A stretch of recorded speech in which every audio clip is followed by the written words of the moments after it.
रात हो, श्मशान हो, अकेलापन हो, लोग सोचते हैं कि बस वहीं काल भैरव का क्षेत्र है।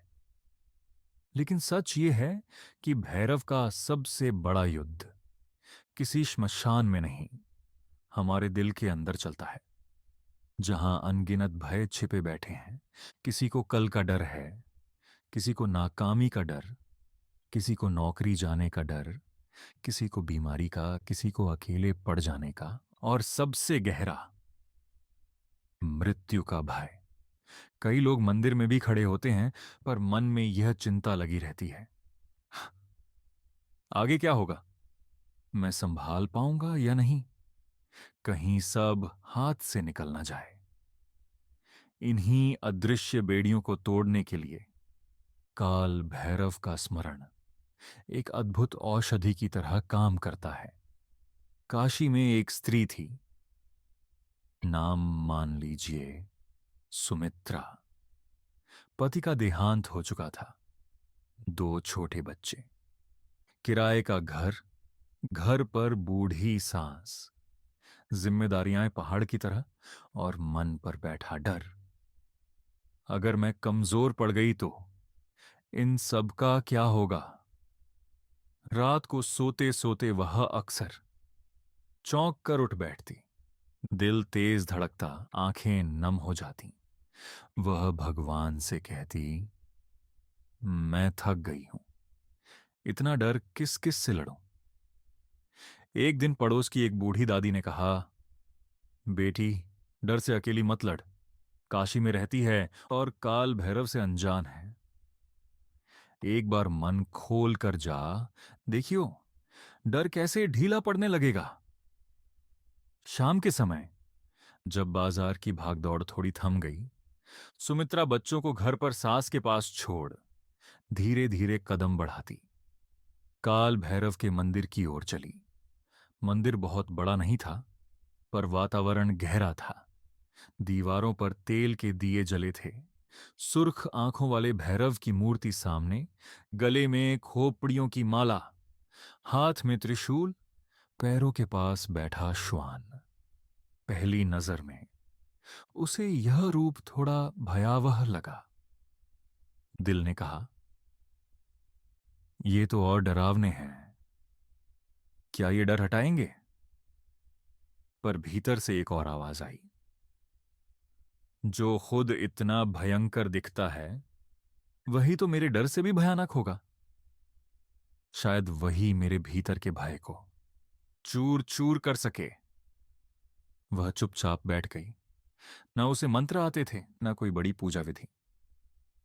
बस उसने धीरे से कहा, भैरव बाबा, मैं बहुत डरती हूं, बच्चों का, भविष्य का, रोग का, अकेलेपन का, इन जो भी डर है सब आपके आगे रख रही हूं।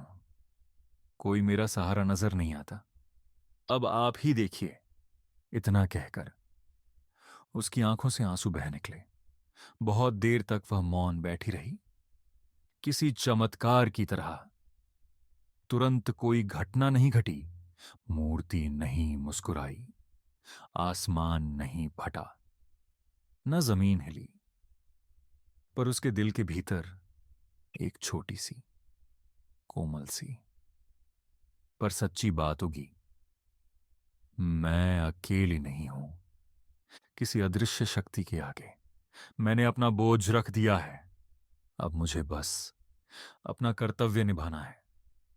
उस रात, कई महीनों बाद, वह बिना चौंके, बिना रोए, थोड़ी गहरी नींद सो पाई।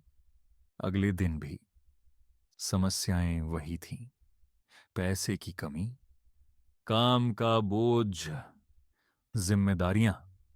पर इसके बीच एक चीज बदल चुकी थी। जककसिन आह, उसका भीतर का भय थोड़ा ढीला पड़ गया था। पहले जहां वह हर काम से पहले ही घबरा जाती थी, अब सोचती, चल, जितना बन पड़ेगा करते हैं, पीछे भैरव बाबा हैं ही। जैसे जैसे वह हर शुक्रवार या हर रविवार भैरव के मंदिर जाने लगी। एक अजीब सा संतुलन उसके चेहरे पर दिखाई देने लगा। समस्या खत्म नहीं हुई थी, पर वह समस्या के आगे कांपना छोड़ चुकी थी। यही है काल भैरव की सबसे बड़ी देन। वे बाहर की परिस्थिति को हर बार तुरंत नहीं बदलते, पर भीतर बैठे डर की जड़ पर वार जरूर कर देते हैं। भय दो तरह का होता है।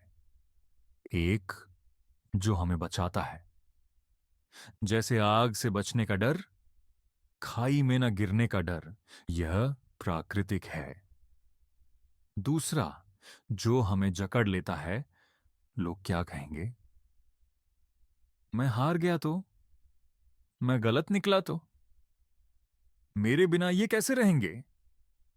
यही दूसरा भय धीरे धीरे चिंता, घबराहट, हताशा और अवसाद का रूप ले लेता है। काल भैरव का नाम इसी दूसरे भय पर प्रहार करता है। जब कोई सच्चे मन से कहता है, भैरव बाबा, मैं सच्चाई से जीने की कोशिश करूंगा, गलत रास्ता नहीं चुनूंगा, बाकी जो डर है आपको समर्पित करता हूं, तब अंदर एक नई हिम्मत जन्म लेने लगती है। कहीं कोर्ट कचहरी का मुकदमा हो, कहीं नौकरी का संकट, कहीं दुश्मनों की साजिश, कहीं घर के अंदर ही तनाव और टूटन, इन सब के बीच भी जिनके मन में काल भैरव की शरण का भाव होता है, वे टूटते नहीं, झुकते भी हैं तो उठ जाते हैं, डरते हैं तो भी डर के आगे हारते नहीं। रात के अंधेरे में जब कोई अकेला इंसान डर से भरा होता है और वह अपने कमरे में बिना किसी मूर्ति के भी आंखें बंद करके कह दे, ओम काल भैरवाय नमः, ओम काल भैरवाय नमः, तो यह मंत्र जादू नहीं, एक आत्मिक घोषणा बन जाता है। मैं डर के सामने अकेला नहीं खड़ा हूं, मेरे पीछे समय, न्याय और साहस के स्वामी खड़े हैं। धीरे धीरे यह भावना भय को कमजोर कर देती है। यही कारण है कि काल भैरव को भयहरण, भयनाशक और निर्भयता देने वाले के रूप में याद किया जाता है, क्योंकि भूल भुलैया जैसी जिंदगी में सबसे बड़ा वरदान ये नहीं कि समस्या कभी ना आए, बल्कि यह है कि समस्या आने पर भी दिल ये कह सके, डर मत, भैरव साथ हैं। अगले एपिसोड में हम देखेंगे कैसे काल भैरव शत्रु, अन्याय और झूठे आरोपों के बीच